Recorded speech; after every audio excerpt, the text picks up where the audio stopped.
So speed र velocity को कुरा बुझिसकेपछि अब एउटा एक्जाम्पल हेरौं। यो चाहिँ के छ त भन्दाखेरि न्यूमेरिकल हो, यो एउटा हिसाब हो है। एउटा एक्जाम्पल हेरौं। यसमा सरी यसमा question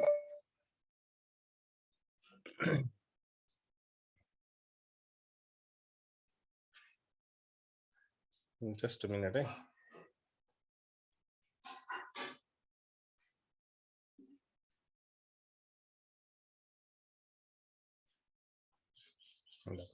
look at question now.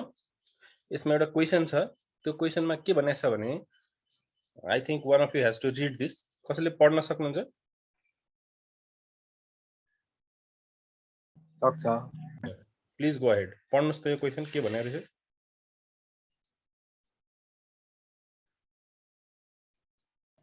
A motorcycle covers 120 meter distance in 4 seconds in a straight line. Find its speed. ल यस्तो भनेको छ, फाइन्ड इट्स स्पीड भनेको छ हैन। स्पीड क्याल्कुलेट गर्नुपर्ने छ हामीले। र स्पीड क्याल्कुलेट गर्नको लागि हामीसँग के छ त भन्दाखेरि यसको फर्मुला हामीले अलरेडी हेरिसकेको छौं। त्यो फर्मुला अप्लाई गर्नको लागि हामीले यहाँ क्वेशनमा के कुराहरु दिएको छ त त्यो हामीले हेर्न पर्यो हैन। के दिएको छ त, एउटा मोटरसाइकल छ, there is a motorcycle and that covers 120 metre distance. 120 metre distance means यो दिस इज द हैन डिस्टेन्स ट्राभल। अफ कोर्स यो एकदम क्लियर छ, मिटरमा भइसकेपछि यो डिस्टेन्स नै हुन्छ। क्वेशनमा पनि भनेको छ डिस्टेन्स भनेर। 120 मिटर चाहिँ यसको डिस्टेन्स भयो। त्यति डिस्टेन्स ट्राभल गर्नलाई चाहिँ त्यो मोटरसाइकललाई कति टाइम लागेछ त भन्दाखेरि 4 सेकेन्ड लागेछ है। अनि हामीले स्पीड फाइन्ड गर्नुपर्ने छ। स्पीड फाइन्ड गर्नको लागि सुरुमा हामीले के गर्नुपर्छ त, क्वेशनमा के दिएको छ त त्यो कुराहरु लेख्न पर्यो राम्रोसँग पहिला। Here distance is 120 metre and time taken which we call t is how many seconds? 4 seconds. यसमा हामीले बुझ्नुपर्ने कुरा के छ भन्दाखेरि डिस्टेन्स चाहिँ जहिले पनि मिटर भन्ने युनिटमा नै हुन पर्छ है। एसआई युनिट चाहिँ यसको मिटर हो र टाइम पनि जनरली केमै हुन पर्छ त, सेकेन्डमै हुन पर्छ। अनि मात्र यो के हुन्छ, अलि स्ट्यान्डर्ड भ्यालु जस्तो देखिन्छ। ठीक छ, कहिलेकाहीँ यो किलोमिटरमा होला, कहिलेकाहीँ यो चाहिँ मिनटमा होला। यसलाई हामीले सकेसम्म मिटरमा र सेकेन्डमा एक्सप्रेस गर्यो भने एकदम राम्रो हुन्छ। यो अलरेडी मिटर र सेकेन्डमा नै छ यो क्वेशनमा। अब डिस्टेन्स पनि दिएको छ, टाइम पनि दिएको छ र हामीलाई के फाइन्ड गर्न सोधेको छ त, स्पीड फाइन्ड गर्न सोधेको छ। So we have to apply the formula. Speed find गर्ने फर्मुला के हो त? So who knows this formula? कसले भन्ने हो? स्पीड फाइन्ड गर्नको लागि के फर्मुला युज गर्ने हो? ल भन्नुस्। d upon t। Correct, d upon t।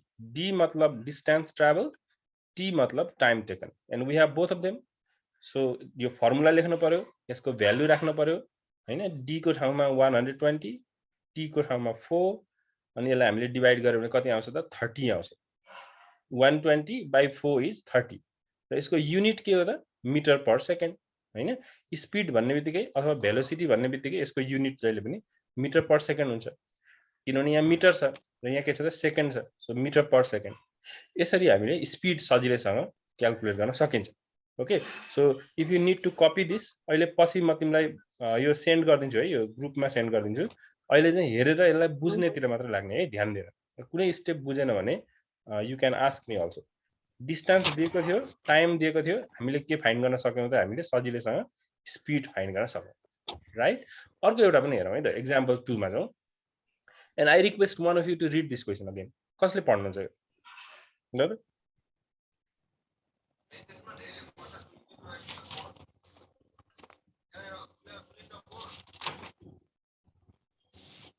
okay, Sarmila, you want to read this? No, sir. Oh, okay. So Christina, read this question. A car travels with the speed of 8 meter per second for 2 minutes. Find the distance traveled by the car. Okay, thank you. अब यहाँ चाहिँ के छ भने अलिकति फरक छ यो क्वेशनमा। हेर के कुरा फरक छ भने यहाँ चाहिँ स्पीड फाइन्ड गर्न भनेर सोधेको छैन। यहाँ चाहिँ के छ त, हामीलाई स्पीड चाहिँ एक्चुअली दिएको छ क्वेशनमा। A car travels with the speed of this. Okay, speed is given to you and then time is also given to you. तर यो टाइम फेरि कुन युनिटमा छ त? मिनटमा दिएको छ है। It should be in second. हामीलाई थाहा छ टाइम चाहिँ सेकेन्डमा हुनुपर्छ। यो भन्दा अघिल्लो क्वेशनमा हामीले स्पीड क्याल्कुलेट गरेको थियो भने अहिलेको क्वेशनमा चाहिँ हामीलाई स्पिड चाहिँ दिएको छ र टाइम पनि दिएको छ अनि भनेको छ find the distance travel distance चाहिँ फाइन्ड गर्नलाई सोधेको छ अब अहिलेको जस्तै गर्नु पर्यो सुरुमा के दिएको छ त त्यो कुराहरू हामीले लेख्नु पर्यो हैन त सुरुमा हामीलाई स्पिड दिएको छ स्पिड 8 मिटर पर सेकेन्ड दिएको छ so I wrote it 8 metre per second त्यस्तै गरी टाइम पनि दिएको छ हामीलाई टाइम कति दिएको छ त 2 मिनट तर हामीलाई के थाहा छ त 2 minute is not appropriate unit minute भन्ने ठीक छैन युनिट चाहिँ हामीले केमा राख्नुपर्छ यसलाई सेकेन्डमा राख्नुपर्छ अनि मिनटलाई कसरी सेकेन्ड बनाउने हो त कतिले मल्टिप्लाई गर्यो भने मिनटबाट सेकेन्डमा कन्भर्ट गर्न सकिन्छ all of us know this very easy one हैन मिनटलाई सेकेन्ड बनाउनु पर्यो भने we have to multiply by 60 so 2 into 60 गर्नु पर्यो 120 भयो यो के भयो र यो टाइम भयो हैन हामीसँग स्पिड पनि छ र हामीसँग टाइम पनि छ र सोधेको कुरा के छ त डिस्टेन्स फाइन्ड गर्न सोधेको छ एउटा कुरा यहाँ के बुझ्नु पर्यो त भनेदेखि डिस्टेन्स फाइन्ड गर्नको लागि पनि फेरि आवर फर्मुला इज सेम स्पिडकै जुन फर्मुला छ यही फर्मुलाबाट हामीले डिस्टेन्स पनि फाइन्ड गर्न सक्छौं आवश्यक पर्यो भने हामीले टाइम पनि फाइन्ड गर्न सक्छौं स्पिडको भ्यालु राखौं टाइमको भ्यालु राखौं यो दुईटा भ्यालुहरु राख्ने बित्तिकै के फाइन्ड हुन्छ त भन्दाखेरि डिस्टेन्स चाहिँ फाइन्ड हुन सक्छ सेम फर्मुलाबाट हामीलाई क्वेशनमा डिस्टेन्स सोधेको छ तर हामीले डिस्टेन्सको फर्मुला हामीसँग छैन है अथवा अहिले हामीले त्यो डिस्टेन्सको फर्मुला युज गर्दैनौं हामीले स्पिडकै जुन हामीलाई थाहा भएको फर्मुला छ त्यही फर्मुलाबाट स्पिड मात्र क्याल्कुलेट गर्ने होइन कि डिस्टेन्स पनि क्याल्कुलेट गर्न सकिन्छ कसरी सकिन्छ त भन्दाखेरि यहाँ हामीलाई थाहा भएको कुराहरु लेखौं भ्यालुहरु के थाहा छ जस्तो स्पिडको ठाउँमा हामीलाई 8 थाहा छ स्पिडको ठाउँमा 8 इज इक्वल टु डिस्टेन्सको ठाउँमा हामीलाई केही पनि थाहा छैन सो यो डिस्टेन्सको भ्यालु हामीलाई सोधेको हुनाले यहाँ d को ठाउँमा d नै लेखौं र बाइ टाइम टेकनको ठाउँमा हामीले कति लेख्न सक्ने भयो भने 120 लेख्न सक्ने भयो अब यहाँबाट कसरी d क्याल्कुलेट गर्ने त भन्दाखेरि you have to cross multiply हैन 8 को तल केही पनि छैन भने 1 छ ओके 1 छ र यसलाई क्रस मल्टिप्लाई हामीले गर्यौं भने d into 1 गर्नु पर्यो र 8 into के गर्नु पर्यो d into 1 8 into 1 right d is equal to so d into 1 त d नै भयो 120 into 8 गर्यौं भने we get 196 and since this is the distance अब distance भन्ने बित्तिकै कुन युनिटमा हुन्छ भन्ने हामीलाई थाहा छ distance भन्ने बित्तिकै यो कुन युनिटमा हुन्छ त it is always in which unit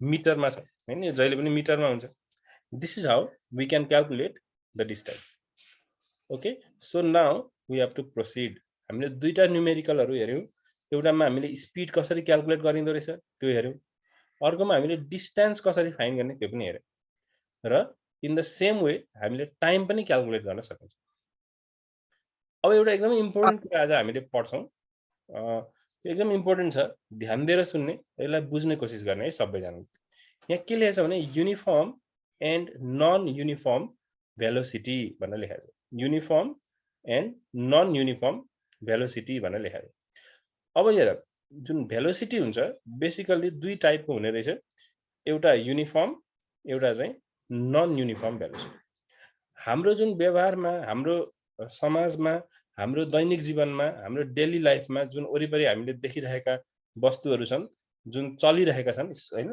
moving अब्जेक्ट्सहरुलाई हामीले हेर्यौं भने धेरै जस्तो मुभिङ अब्जेक्ट्सहरु चाहिँ नन युनिफर्म मोसनमा हुन्छन् तिनीहरुको भेलोसिटी चाहिँ नन युनिफर्म हुन्छ कुनै कुनै अब्जेक्टहरुको मात्र के हुन्छ भने भेलोसिटी चाहिँ युनिफर्म हुन्छ हामीले धेरै अब्जेक्टहरु चलिरहेको देख्छौं नि जस्तो मान्छे हिँडिरहेको हुन्छ गाडी कुदिरहेको हुन्छ चरा उडिरहेको हुन्छ पानी बगिरहेको हुन्छ all these objects are in motion अब तिनीहरुको जुन भेलोसिटी छ त्यो चाहिँ युनिफर्म पनि हुन सक्छ र नन युनिफर्म पनि हुन सक्छ है र युनिफर्म चाहिँ एकदमै कम हुन्छ नन युनिफर्म चाहिँ अलि धेरै हुन्छ है अब यो के हो त युनिफर्म र नन युनिफर्म भनेको भनेर म तिमीहरुलाई भन्छु पहिला त यो युनिफर्म भन्ने वर्ड त तिमीहरुले सुनेकै होला के हो यो युनिफर्म भनेको कसैले भन्न सक्छ युनिफर्मको मिनिङ के हुन्छ ड्रेस ओके ड्रेस भन्ने लाग्यो कसैलाई अरु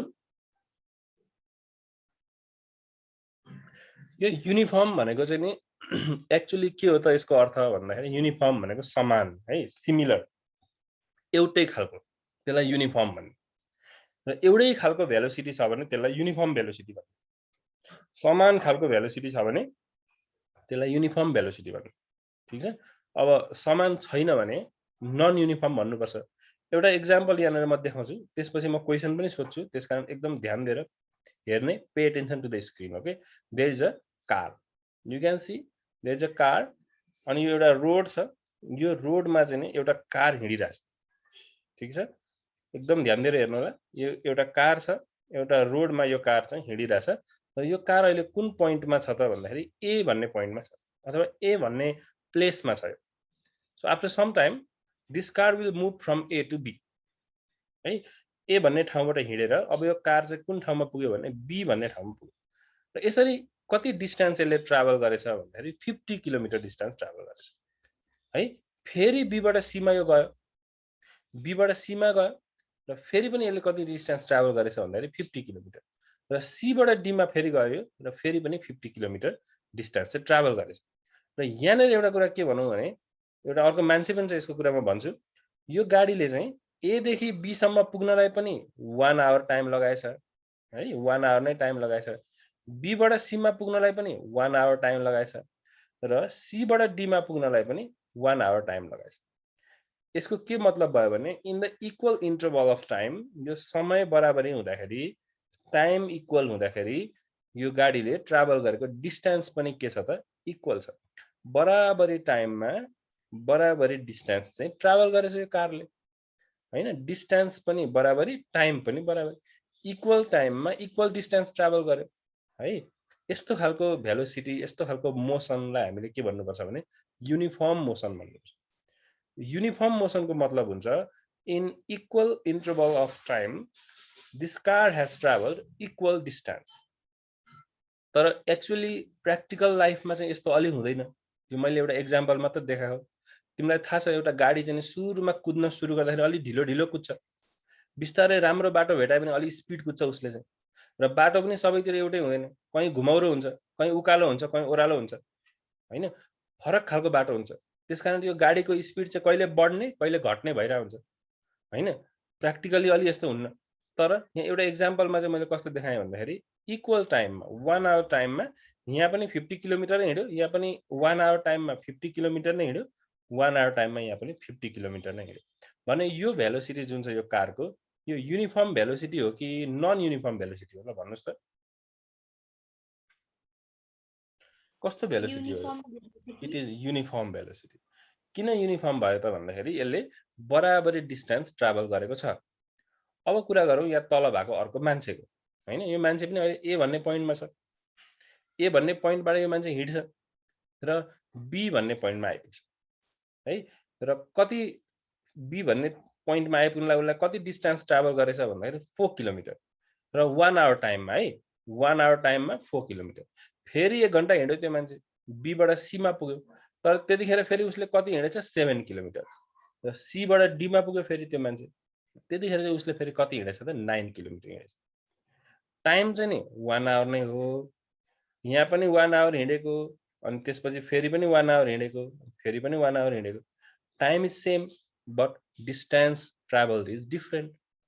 यस्तो खालको केस भयो भने चाहिँ we have to call it non uniform velocity. Non uniform velocity means in equal interval of time the distance is different, the distance traveled is different. Uniform velocity means in equal interval of time the distance traveled is also equal. बराबरी समयमा बराबरी दूरी पार गर्यो भनेदेखि त्यो हुन्छ uniform velocity, र बराबरी समयमा फरक दूरीहरू पार गरेको छ भने त्यो हुन्छ नन युनिफर्म भेलोसिटी। ठीक छ, बेसिकली मेसिनहरूको जुन मेसिनहरू हुन्छन् तिनीहरूको मोसन चाहिँ अथवा तिनीहरूको भेलोसिटी चाहिँ युनिफर्म हुन्छ, अटोमेटिक मेसिनहरूको। तर मान्छेहरू अरु जुन सजीवहरू एनिमलहरू हुन्छन्, बर्ड्सहरू हुन्छन्, तिनीहरूको भेलोसिटी तिनीहरूको मोसन चाहिँ के हुन्छ भन्दाखेरि नन युनिफर्म हुन्छ। तिनीहरू कहिले छिटो मुभ गर्छन्, कहिले ढिलो मुभ गर्छन्, उति नै टाइममा कहिले अलि धेरै पनि हिँड्न सक्छन्, उति नै टाइममा अलि कम पनि हिँड्न सक्छन्। त्यसकारण तिनीहरूको मोसन चाहिँ के हुन्छ भने नन युनिफर्म हुन्छ। Okay, so we talked about uniform and non-uniform velocity. Now we have to know the definition also, uniform velocity. Okay, uniform velocity भनेको के हो भनेर कसैले सोध्यो भने अब हामीले के भन्नुपर्छ भने, if equal distance is traveled in equal interval of time in a fixed direction, the velocity is said to be uniform velocity. यो कपीमा लेख्नुस् त सबैजनाले. Write this down in your copy, everyone.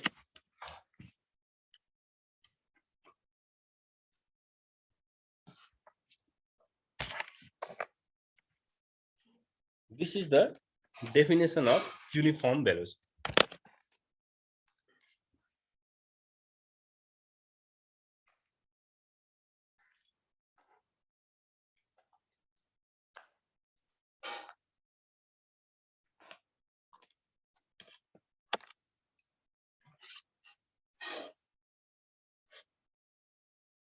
अब युनिफर्म भेलोसिटी लेखिसकेपछि non uniform velocity पनि हेर्न पर्यो.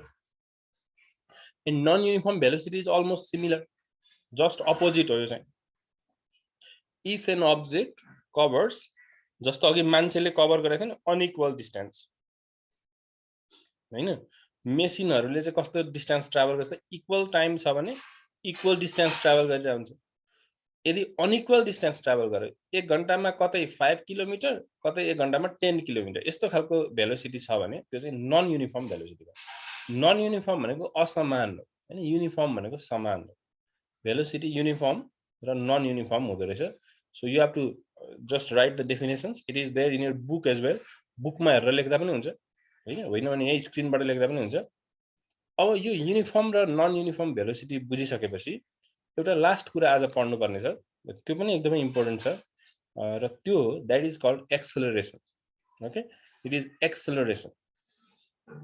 What is this one? This is acceleration. Okay, अब एक्सेलरेसन भनेको के हो? यसलाई हामी प्रवेग भन्छौँ नेपालीमा. यो प्रवेग भनेको के हो? कुनै पनि वस्तुको प्रवेग कसरी थाहा पाउने हामीले हैन? सबै वस्तुहरुमा प्रवेग हुन्छ कि हुँदैन, कस्तो हुन्छ यो बारेमा अलिकति हामीले हेर्छौं है. Acceleration. Okay, so please pay attention to the screen. I am going to present in front of you another example. यो example हेरेपछि acceleration लाई अलिकति बुझ्न सजिलो हुन्छ. So one more time, there is a car and this car is at point A. एउटा car छ र त्यो कार चाहिँ कुन पोइन्टमा छ, अहिले कुन प्लेसमा छ भन्दा A भन्ने प्लेसमा छ. ठीक छ. अब यो A भन्ने प्लेसबाट चाहिँ यो कार चाहिँ अगाडि बढ्छ. ध्यान दिएर हेर्नु होला. यो चाहिँ A बाट B भन्ने प्लेससम्म पुग्यो. कति टाइम लगाएछ यति पुग्नको लागि भन्नुस् त? 1 second. Just 1 second. In 1 second, it has traveled this much, and it has traveled 5 meters. Okay, in first 1 second, it has traveled 5 meters. So from B to C, it goes from B to C again. फेरि पनि 1 second time is 1 second, and it has traveled 10 meter distance. अलि speed कुदैछ यो चाहिँ हैन, यसको गति चाहिँ बढिरहेछ है, भेलोसिटी चाहिँ बढिरहेछ है यसको स्पिड. फेरि अर्को 1 second टाइममा it has traveled 15 meter now, and another 1 second time it has traveled 20 meter. Okay, सुरुमा फर्स्ट 1 second मा 5 meter, अर्को 1 second मा 10 meter, यसरी यसको स्पिड चाहिँ बढ्दै गयो. अब एकदम ध्यान दिएर हेर्नु ल यो part. In the first 1 second यो 1 second टाइममा यो गाडी कति मिटर हिँड्यो त? 5 meter. So we can say that its speed or its velocity is 5 meter per second. Can we call it like this? Of course, हैन, यसको स्पिड भनेको के हो त? 1 second मा 5 meter ट्राभल गर्यो भनेपछि यसको स्पिड भयो 5 meter per second. यसरी त स्पिड अथवा भेलोसिटीलाई भन्ने हो हामीले. So in this first second interval, यो फर्स्ट को टाइममा यसको स्पिड कति रहेछ भने 5 meter per second रहेछ. So similarly, what is the speed in the second 1 second? Second को 1 second मा कति स्पिड छ भन्नुस् त ल? 1 second मा 10 meter ट्राभल गर्यो, 10 meter per second. So what is the speed in the third second? यहाँनेर यसको स्पिड कति छ? 15 per second. 15 meter per second. Meter per second. अनि लास्टमा यसको स्पिड कति छ? 20 meter per second. यसको भेलोसिटी चाहिँ जुन छ त्यो बढ्दै गइराछ कि घट्दै गइराछ? बढ्दै गइराछ है. एउटै पनि हुन सक्थ्यो, यहाँ पनि 5, यहाँ पनि 5, यहाँ पनि 5, यहाँ पनि 5 भएको भए एउटै भेलोसिटी पनि हुन सक्थ्यो. भेलोसिटी बढ्दै पनि जान सक्छ, घट्दै पनि जान सक्छ, एउटै पनि हुन सक्छ. यो एक्जाम्पलमा चाहिँ भेलोसिटी बढिरहेछ यो कारको है. This car is gaining the speed. Speed लिँदैछ यसले हैन, सायद रोकिएको ठाउँबाट चल्न सुरु गरे होला, कुद्दैछ छिटो छिटो, यसको भेलोसिटी बढिरहेछ है. यहाँसम्म त हामीले बुझेको कुरा भयो. अब यो एक्सेलरेसन भनेको चाहिँ के हुन्छ त भन्दाखेरि यसको जुन भेलोसिटी इन्क्रिज भइरहेछ नि, यो कुन रेटमा इन्क्रिज भइरहेछ त, कति इन्क्रिज भयो भेलोसिटी, त्यसलाई नै हामी के भन्छौँ भने एक्सेलरेसन भन्छौँ है। So if you look at this one, you can see here from 5 metre per second it has increased to 10 metre per second. माने भेलोसिटी जुन छ कति इन्क्रिज भयो त, 5 थियो 10 भयो, कति इन्क्रिज भयो त भन्नुस् त ल। 5 बाट 10 पुग्यो नि त, कति इन्क्रिज भयो त, 5 इन्क्रिज भयो। त्यसलाई नै हामी के भन्छौँ भने एक्सेलरेसन भन्छौँ है। 5 चाहिँ के हो त, एक्सेलरेसन हो। र यो एक्सेलरेसनको युनिट चाहिँ के हुन्छ त, मिटर पर सेकेन्ड स्क्वायर। अलिकति फरक छ, भेलोसिटीमा चाहिँ मिटर पर सेकेन्ड, एक्सेलरेसनमा चाहिँ के भन्नुपर्ने छ, मिटर पर सेकेन्ड स्क्वायर। अब भेलोसिटी भनेको चाहिँ पर युनिट टाइम कति डिस्टेन्स ट्राभल गरेछ, द्याट इज भेलोसिटी। एक्सेलरेसन भनेको चाहिँ जुन भेलोसिटी छ कतिको रेटमा चेन्ज भइरहेछ त, यहाँ पनि 5 यहाँ पनि 5 भइदिएको भए चाहिँ यो एक्सेलरेसन 0 हुन्थ्यो, there is no change in the velocity. तर यहाँ हामीले देख्छौँ कि from 5 it has changed to 10, so we have to understand acceleration is how much, 5। मतलब जुन यसको भेलोसिटी छ यो चाहिँ इन्क्रिज भएछ 5 मिटर पर सेकेन्ड स्क्वायरको रेटमा। Look at the next one now, next अब इन्टरभलमा यहाँ अर्कोमा जाँदाखेरि 10 मिटरबाट फेरि यसको स्पिड कति भएको छ त, 10 बाट 15 भएको छ भने again you can see the acceleration is there. 10 बाट 15 हुनु भनेको पनि कति चेन्ज हुनु हो, 5 नै चेन्ज हुनु हो। यहाँ पनि एक्सेलरेसन कति छ, थर्डमा पनि 5 metre per second square. So because from 15 if it changes to 20 we have to understand the acceleration is 5 metre per second square. Acceleration भनेको के हो त भन्दाखेरि कुनै पनि अब्जेक्टको भेलोसिटी कसरी इन्क्रिज भइरहेछ है, त्यसलाई हामी के भन्नुपर्छ त भन्दाखेरि एक्सेलरेसन। यो तीनटा नै के हो त यहाँ एक्सेलरेसन हो। So what is the unit of acceleration, Meter per second square. Good, it is metre per second square है। यदि भेलोसिटी चेन्ज भएको छैन भने एक्सेलरेसन के हुन्छ त भन्दाखेरि 0 हुन्छ। यदि भेलोसिटी बढिरहेको छ भने एक्सेलरेसन देखिन्छ। For example we can see the acceleration. If velocity is decreasing, velocity घट्दैछ भने पनि एक्सेलरेसन हुन्छ है। तर त्यतिखेर चाहिँ नेगेटिभ एक्सेलरेसन हुन्छ, माइनसमा हुन्छ। र नेगेटिभ एक्सेलरेसन छ भने always we call it, negative acceleration is also called retardation. Okay, negative acceleration is also called retardation. Okay, negative acceleration लाई हामीले के भन्ने, यो हामीले जानिसकेपछि अब हामीले यो एक्सेलरेसन को डेफिनेसन के हो, यसको फर्मुला के हो त्यो पनि जान्नुपर्ने हुन्छ हैन। So will move on to that now. आजको हाम्रो त्यो कुरा नै सायद लास्ट हुन्छ होला। हामीले एक्सेलरेसन भनेको के थाहा पायौं भने भेलोसिटीमा इन्क्रिज भयो भने त्यसलाई एक्सेलरेसन भनिन्छ, भेलोसिटी सेम भयो भनेदेखि एक्सेलरेसन 0 हुन्छ। भेलोसिटी डिक्रिज भइरहेको छ, पहिला यहाँ 15 अनि 10 अनि 5 यस्तो डिक्रिज भइरहेछ भनेदेखि त्यतिखेरको एक्सेलरेसनलाई चाहिँ हामी रिटार्डेसन भन्नुपर्छ है। त्यसको पछाडी कुरा आउँछ ल। अब its formula is change in velocity by time taken and its definition is, you can see here, the rate of change of velocity is called acceleration. The rate of change of velocity. So I request you to write this in your copy. Acceleration.